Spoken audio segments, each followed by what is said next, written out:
Number one, use long passphrases. You want to opt for passwords that are at least 12 to 16 characters long. Longer passwords are much harder to crack. Consider using combinations of unrelated words to create a memorable phrase, such as horse, purple hat, run, bay, 75, something like that.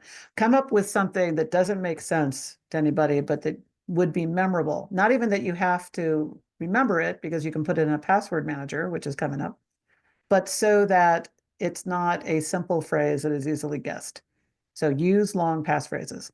Tip number two, avoid common numbers, words, and personal information. So often, cyber criminals are really successful because they have all these algorithms that put together thousands of combinations. And so they already have gotten information from your social media. And so things like your name, your birthday are easily guessable information. For instance, even those security questions that ask you, what's your favorite, what was your favorite place to go when you were a child, and your social media page is covered with all things Disney and you when you were a kid at Disney. That's pretty guessable. You probably like Disneyland or Disney World. So those are the types of things that are giving away clues. So you don't want to use them in your passwords. So make it very hard for them to guess things based on anything that you've ever put out on social media or what you do for a living. You really also don't want to use the numbers and stuff. Like the most common passwords used that these experts are still seeing is, are you ready?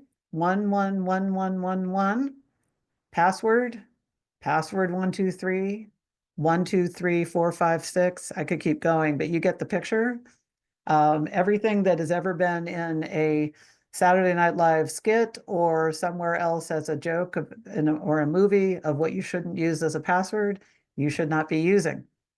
Okay, so tip number three, never, and I mean never, capital N, capital E, capital V, capital E, capital R, never reuse passwords across multiple accounts, especially your financial accounts like your bank account and credit union, savings, retirement, and your social media.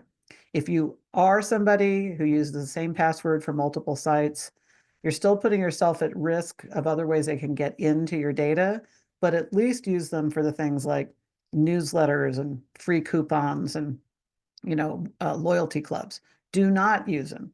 If you do nothing else, just make sure that your financial accounts and your social media each have a unique password. So never reuse passwords across multiple accounts, or do so knowing that it's not if, but when you're going to be hacked.